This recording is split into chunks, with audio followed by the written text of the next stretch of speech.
வணக்கம். நான் வந்து ஜப்பான். ஏன்னா நான் அப்படிதான் சொல்லணும். பாக்யராஜ் அங்கிள் எப்போதும் என்ன அப்படிதான் கூப்பிடுவாரு. அங்கிளும் எங்கள் அம்மாவும் ஒன்றா படித்தவங்க. ஸோ எங்கள் ஃபேமிலியில் அங்கிள் ஒருத்தர். எங்கள் வீட்டில் நடந்த எல்லா சந்தோஷத்துக்கும் எல்லாத்துக்குமே அங்கிள் வந்து இருப்பார். ஏன்னா அங்கிள் தான் முன்னாடி இருப்பார். முன்னாடி இருந்து எல்லாமே நடத்தி வைப்பார். ஆனால் எவ்வளோ வாட்டி அங்கிளை பார்க்க வீட்டுக்கு வந்திருக்கோம், எவ்வளோ விஷயம் பேசியிருக்கோம் எல்லாம். ஆனால் இப்படி நாங்கள் வந்து அங்கிளை பார்ப்போம்னு எதிர்பார்த்ததே இல்லை. ரொம்ப ரொம்ப பியூட்டிஃபுல்லான சோல் அவர். அவரோட படங்கள் எப்படி ஃபீல் குட்டாக இருக்குமோ அந்த மாதிரி தான் அவர். என்ன மாதிரி பிரச்சனையாக இருந்தாலும் அங்கிள் கிட்ட வந்து பேசினா அதை வந்து ஜாலியாக ஃபன்னாக ஹாப்பியாக மாற்றி நம்மளை அனுப்புவார்.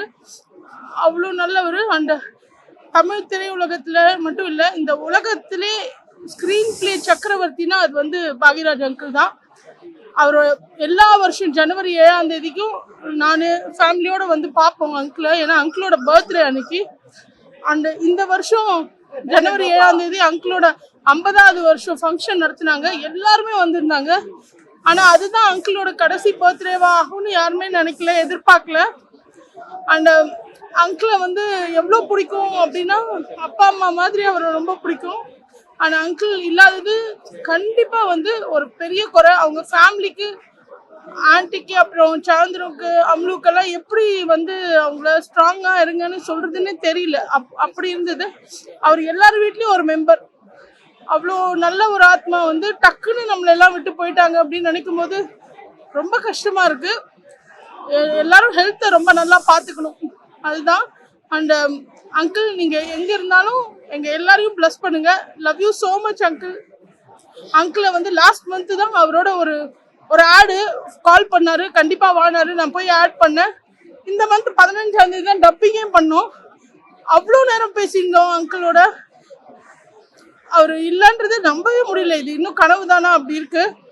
உங்கள் எல்லார் வீட்லேயும் அவரும் ஒருத்தர். ஸோ அவருக்காக எல்லாருமே அவரோட ஆத்மா வந்து நல்லபடியாக சாந்தி அடையணும்னு வேண்டிக்கோங்க. தேங்க்யூ. திரையுலகத்தில் ஒரு மிகப்பெரிய பொக்கிஷத்தை நம்ம வந்து இழந்துட்டோம். அதாவது நிறைய பேர், அதாவது சொந்தம், திரை சொந்தம், ஒரு பொக்கிஷம், ஒரு அற்புதமான ஒரு மனிதர், ஒரு நல்ல நல்ல விஷயங்கள்லாம் அழகா காமெடியாக சொல்ல போன ஒரு அழகான அற்புதமான மனிதரை நம்ம இழந்துட்டோம். அங்கிளோட படங்கள் எல்லாம் சின்ன வயசுல நான் நடிச்சிருக்கேன். இன்ஃபேக்ட் எங்கள் 2 பேருக்கும் சண்டை வரும்போது கூட கூப்பிட்டு எங்களை அட்வைஸ் பண்ணுவார். அதுவும் காமெடியாக அட்வைஸ் பண்ணுவார். அந்த மாதிரி ஒரு பெத்த அப்பா மாதிரி எங்களுக்கு நம்ம ஃபேமிலியில் அவருக்கு காலையில் இப்படி ஒரு நிகழ்ச்சி இப்படி இறந்துட்டாரு அப்படின்னு கேள்வி வரும்போதே ரொம்ப சங்கடப்பட்டு இதயம் நொறுங்கி போயிடுச்சு. உண்மையிலேயே அவரை பிரிஞ்சு ஃபேமிலி எப்படி ஆறுதல் சொல்றதுன்னு தெரியல. அவரோட ஆத்மா சாந்தி அடைய நான் கடவுளை வேண்டிக்கிறோம். Uncle, I love you uncle. We miss you uncle. இந்த 2 வாரத்தில் 2 பேரிழப்பு. அது எப்படி என்னால் தாங்க தெரியல. ஒன்று பாரதிராஜா அவர்கள், அடுத்து அவருடைய சிஷியரான பாக்யராஜ். பாக்யராஜ் அப்படிங்கிற அந்த ஒரு பெயர் தமிழ் திரையுலகம் இருக்க வரைக்கும் அந்த பெயர் நிலைச்சிருக்கும். நம்ம சும்மா ஒரு வெற்றி பெற்ற இயக்குனர், ஒரு சாதனையாளர் அப்படின்னு சாதாரணமாக கடந்து போக முடியாது. அது தமிழ் திரையுலகில் ஒரு சரித்திரம். நாங்களாம் அவர் படத்தை பார்த்துட்டு நம்மளும் டேரக்டரெல்லாம் ஒரு நம்பிக்கையோடு சென்னைக்கு வந்தோம். என்னை மாதிரி பல பேர் அவர் படத்தை பார்த்துட்டு தான் டேரக்டர் ஆசை வந்தது. இன்னொன்று 80களில் வெளியூர்லேருந்து இயக்குனராக கிளம்பி வந்த எல்லாருமே பாக்யராஜ் ட்ரஸ்டாக சேர்ந்து வந்தாங்க. அதில் நானும் ஒருத்தன். இது ட்ரஸ்டாக சேர்ந்தது தான் பெரிய டேரக்டர் ஆக முடியும் அப்படிங்கிற மிகப்பெரிய நம்பிக்கையை கொடுத்தவர். அதே மாதிரி அவர்கிட்ட இருந்து பார்த்திபன், பாண்டியராஜன், பல பேர் இயக்குனர் ஆகியிருக்காங்க. 80களில் 90களில் உச்சம். இன்னொன்று அந்த நேரத்தில் கமலஹாசன், ரஜினிகாந்த் அப்படிங்கிற 2 மிகப்பெரிய உச்ச நடிகர்கள். அவங்க படத்தை வசூல் கொட்டிக்கிட்டு இருக்கோம். அந்த நேரத்தில் இடையில ஒரு இயக்குனராக அவரே ஹீரோவாக நடித்து அவங்களோட ஈக்குவல் சொல்லிட்டு அவங்க மேலேயே வசூலை பார்த்தவர். இன்னொன்று, தமிழ் திரையுலகிலேயே பிஸ்னஸ்ங்கிறது 80 லட்சம் 80 லட்சம் அப்படி இருந்த காலகட்டத்தில் முதல் முறையாக 1 கோடி பிஸ்னஸ் பண்ணது பாகேஸ்வரோட படம் தான். அவருடைய தவாணி கண்டுகள் வந்து 1 கோடி வருஷத்தை தொட்டது. அதே மாதிரி ஹிந்தியில் நிறைய பேர் வெற்றி கொடுத்துருக்காங்க. ஆனால் மிகப்பெரிய வெற்றியை கொடுத்தவர் பாக்யராஜ் சார். அப்போது சூப்பர் ஸ்டார் வந்து அமிதாப் பச்சன் உச்சத்தில் இருந்தார். ஆக்ரேஸ் தான் அந்த படம் ஹிந்தியில் மிகப்பெரிய வசூல் அடைஞ்சது. அமிதாப் பச்சன் நடித்து மிகப்பெரிய வெற்றி அடைந்த 10 படங்களில் அந்த ஆக்ரேஸ் தான் ஒன்று. திரைக்கதை மன்னர்பாங்க, திரைக்கதை மேதையும்பாங்க, எல்லா படத்துக்கும் முழு தகுதி உள்ளவர். இன்னொன்று, இப்போ வர புது புது இயக்குநர்களாகட்டும் எல்லாருமே ஒரே ஒரு விஷயம், திரைக்கதை கற்றுக்கணும்னா நம்ம வந்து வேறு எங்கேயும் படிக்க தேவையில்லை, இன்ஸ்டியூட் போக தேவையில்லை. பாக்யராஜரோட ஒரு 10-15 படத்தை தொடர்ந்து பார்த்தாலே நமக்கு திரைக்கதை அறிவு வந்துடும். இந்த திரையுலகில் இங்கே எல்லாருக்குமே அவர் ஒர்க் பண்ணவங்களும் சரி, ஒர்க் பண்ணவங்க எல்லா உதவி இயக்குநர்களுக்கும் மானசீக குரு யாருன்னா பாக்யராஜ் சார் தான். அவர் ஒர்க் பண்ண பார்த்திபன் பாண்டியராஜன் மட்டும் அவருக்கு சிஷியர் இல்லை. என்னைய மாதிரி நிறைய இயக்குனர் அவருடைய சிஷியர் தான். அவரோட சேர வந்து எங்களால் சேர வாய்ப்பு இல்லை. தவிர ஒரே ஒரு பாக்கியம் எங்களுக்கு கிடைச்சது, அவரோட பலர் பாக்கியம். அதுவும் எழுத்தாளர் சங்கத்தில் ஒரு தலைவர் வந்ததுக்கப்புறம் அதே சங்கத்தில் நானும் செயற்குழு உறுப்பினராக பயணித்தேன். அவர் கூட அந்த பயணித்த காலம் வந்து ஆண்டவன் எனக்கு கொடுத்த மிகப்பெரிய பாக்கியம். ஒரே ஒரு உண்மை தான், தமிழ் திரையுலகத்தில் மிகப்பெரிய வரலாறு. பாக்யராஜன் பேர் என்றைக்கும் நிலைச்சிருக்கும், அவர் புகழ் என்றைக்கும் ஓங்கி இருக்கும். என்றைக்குமே அவர் படங்கள் வந்து வெற்றி படம் சொல்ல முடியாது, எல்லாருக்கும் உதாரணமான படங்கள். ஒரு ஆத்ம சாந்தியுடைய ஆண்டு வேண்டுகிறேன்.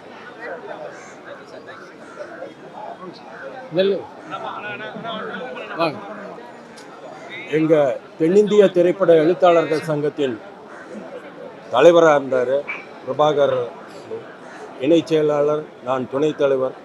கிட்டத்தட்ட 6-7 வருடங்கள், அதாவது எல்லாருக்கும் அவரை நடிகராக தெரியும், உதவி இயக்குனராக தெரியும், இயக்குனராக தெரியும், வசனகர்த்தாவாக தெரியும்.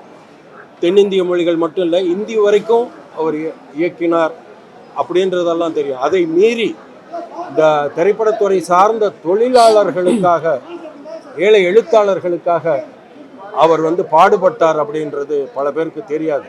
உண்மையிலேயே தன்னுடைய பொன்னான நேரத்தை அதற்காக நிறைய செலவிட்டார். இப்போ கூட இந்த நேரம் எங்கள் சங்கத்தோட தேர்தல் நடக்கிற நேரம், அவர் வந்து அதற்கான முன்னேற்பாடுகளோடு இருந்த நேரம். நேற்று வரை அதற்கான அவர் பேசி அப்படியே வாட்ஸ்அப்பில் குறிப்புகள் அனுப்பி எல்லாம் செஞ்சுக்கிட்டு இருந்தார். இப்போ கூட பார்க்குறப்போ அவர் வந்து படுத்திருக்கிறாருன்ற மாதிரி தான் இருக்க ஒழிய, அந்த அவர் வந்து இந்த உலகத்தை விட்டு மறைந்து விட்டார், மரணமடைந்து விட்டார்ன்றதையெல்லாம் எங்களால் நம்பவே முடியல. சத்தியமான வார்த்தை. என்னென்னைக்கும் எங்கே எழுத்தாளர் குரல் கொடுக்கிறானோ திரைப்படத்துறையில் அங்கெல்லாம் பாக்யராஜ் சார் இருப்பார்.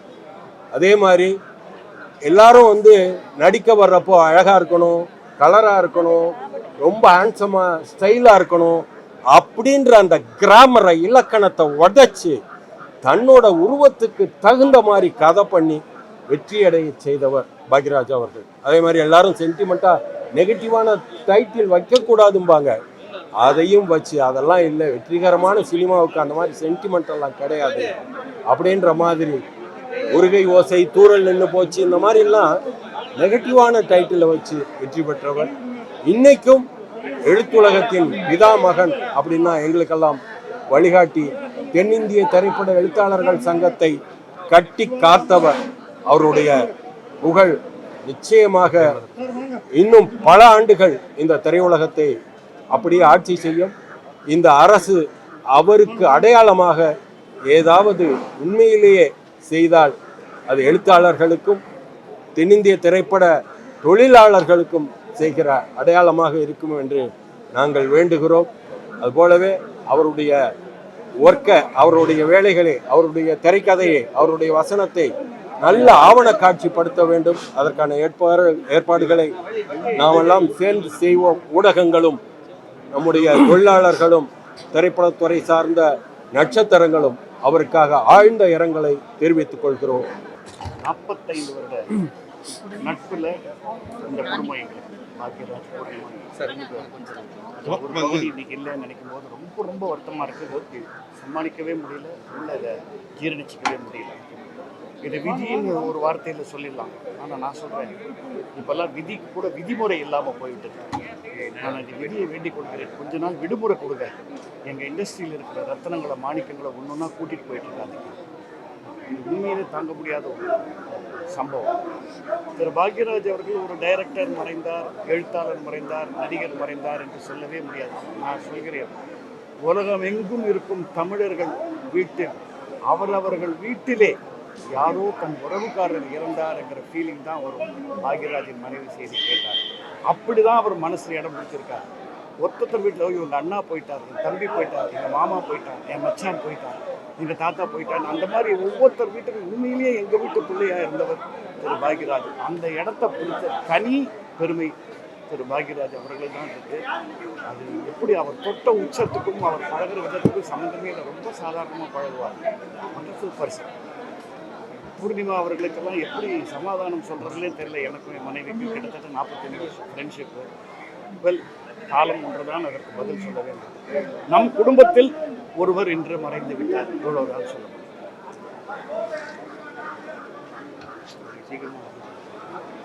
இன்று கலைத்துறைக்கு ஒரு கருப்பு நாள். ஏறக்குறைய இந்த 30 நாளில் பார்த்தீங்கன்னா சௌத்ரி சார், பாரதிராஜன் சார், அவருடைய சிஷ்யன் பாக்யராஜ் சார் 3 பேருமே இருந்திருக்காங்க. கலைத்துறைக்கு இது மிகப்பெரிய இழப்பு. ஒரு திரைக்கதை எழுதணும் அப்படின்னா அதுக்கு உதாரணமாக இருந்தவர் பாக்யராஜ் சார். இந்த ஆல் இந்தியா அளவில் திரைக்கதைக்கு இவங்க தான் இலக்கணம் அப்படின்ற அளவுக்கு இருந்தாங்க. இன்னைக்கு கலைத்துறை மறைஞ்சிட்டாங்க. அவங்க தமிழர்கள் இருக்கிற வரைக்கும் அவருடைய புகழ் இருக்கும். அதெல்லாம் ஸ்கூலில் படிக்கிறப்ப முதலமைச்சர் படம், அவங்க படத்தை வந்து ஒரு 10 தாட்டிக்கு மேலே நாங்கள் பார்த்துருக்கோம், பார்த்து வளர்ந்துருக்கோம். நான் கலைத்துறையில் வந்திருக்கேன்னா அவங்க மேலே நம்பிக்கை தான். ரொம்ப அழகாக ஹேண்ட்ஸமாக அப்படி இருந்தால் தான் கலைத்துறைக்கு வர முடியாது. சாதாரண மனிதன் கூட வந்து கலைத்துறையில் நிலைக்கலாம் அப்படின்றதுக்கு அவங்க உதாரணம். ஒரு சின்ன இது பதிப்பு. சாருடைய வாய்ஸ் பார்த்திங்கன்னா ஒரு பெக்குலியராக இருக்கும். ஒரு கேஸ் இங்கே போய் எங்கே போங்க அப்படின்வாங்க. அந்த வாய்ஸே கேஸில் சொல்லி தனி பெக்குலியர் ஆச்சு. அதுமாதிரி வந்து தனக்குன்னு தனி முத்திரை போயிடுச்சுட்டாங்க. இன்றைக்கி கலைத்துறை இல்லைன்னாலும் அவங்களுடைய நினைவுகள் தமிழர்கள் இருக்கிற வரைக்கும் இருக்கும். அவங்களுடைய ஆத்மா சாந்தியோட மனமான வேண்டிக்கிறோம். அவர் வந்து எங்கள் மனசை விட்டு பிரிஞ்சாலும் வந்து, ஆனால் இந்த மண்ணை விட்டு பிரிஞ்சாலும் ஆனால் அவர் எங்களை விட்டு போக மாட்டார். அந்த மாதிரி எல்லாமே இந்த உலகத்தில் பிறந்த அத்தனை பேரை வந்து நம்ம ஒரு சுற்றுலா பயணிகள் இந்த உலகத்தை சுற்றி பார்க்கறதுக்காக நம்ம வந்திருக்கோம். நம்ம எல்லாரும் ஒரு நாளைக்கு லைனில் நின்றுருப்போம். ஆனால் அவருக்கு வந்து இந்த மண்ணை விட்டு போனாலும் எங்கள் மனசை விட்டு போக மாட்டாரு. நாங்கள் சினிமா ஆக்டர் எல்லாருமே நாங்கள் சேர்ந்து அவர் வந்து அந்த குடும்பத்துக்கு ரொம்ப ஆறுதலாக நிச்சயமாக நாங்கள் இருப்போம். அவர் வந்து நிறைய பாக்யராஜ் சார் வந்து உருவாக்கிட்டு போயிருக்காரு. அவர் வந்து ஒரு சிற்பி, அவர் வந்து செதுக்கிட்டு போயிருக்காரு நிறைய பேர் அவர் மூலியமாக. அதனால் அவர் எங்கள் லைஃப் லாங்க நாங்கள் மறக்க முடியாது. ரொம்ப மனசு கஷ்டமாக, அவரை பற்றி பேசவே முடியல.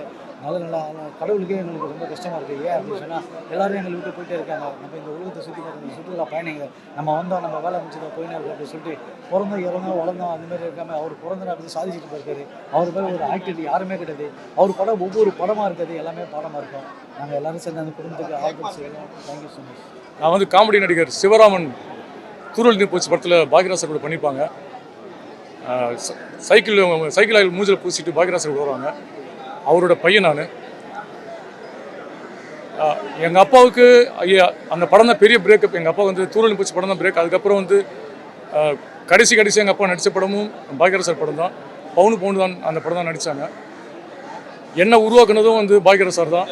எனக்கு வந்து பாக்யராஜ் சார் வந்து எனக்கு குருநாதர்.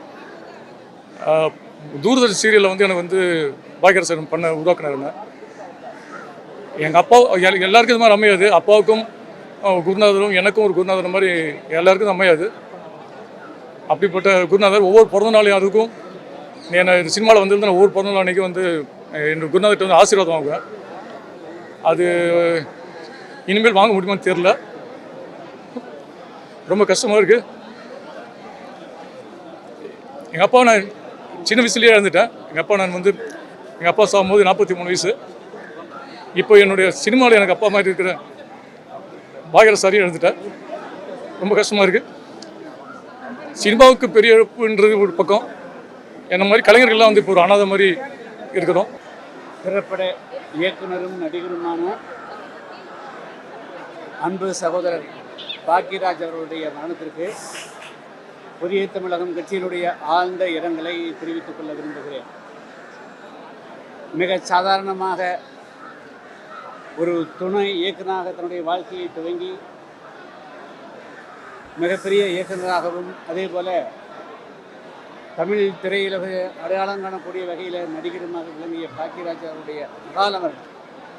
இன்னும் சொல்ல போனால் காலையில் நடைபயிற்சி முடித்து கொண்டு வந்து திடீரென்ற அவருடைய மரணம் செய்தி அனைவருக்கும் கவலையை ஏற்படுத்தக்கூடியதாகும். அவருடைய இழப்பு தமிழ் திரையுலகத்திற்கு ஒரு மிகப்பெரிய பேரிழப்பு ஆகும். புதிய தமிழகம் கட்சியினுடைய ஆழ்ந்த இரங்கலை அவரை இழந்து வாடக்கூடியவர்கள் குடும்பத்தாருக்கும் திரைப்பட உலகத்திற்கும் தெரிவித்துக் கொள்கிறேன்.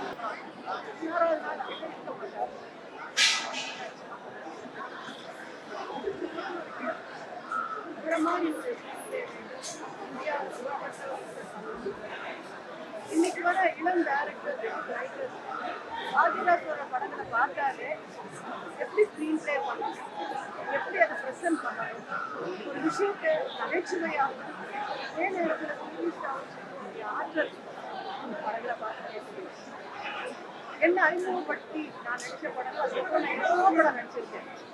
ஆனால் யார் இப்போ என்னை பார்த்தாலுமே டிவியில் அவங்க படம் பார்க்கணும், டிவியில் பாக்யராஜ் சார் படம் அப்படியே சொல்லுவாங்க. எங்கே கண்ணதாசன் கூட சொல்லப்பட்டாங்க பாக்யராஜ் சார் படம் பார்த்தேன், சூப்பர் கேரக்டர், உண்மையிலே சூப்பரான கேரக்டர். எவ்வளோ படம் பண்ணாலும் இன்னைய வரைக்கும் எல்லா மனசுலையும் இருக்கிற அந்த கேரக்டர் மறக்கவே முடியாது கேரக்டர். அதே மாதிரி அவரை மாதிரி ஆர்டிஸ்டுக்கு டைலாக் சொல்லி கொடுக்குறது, மாடுலேஷன் சொல்லி கொடுக்குறது, உள் கதையை சொல்றது எல்லாமே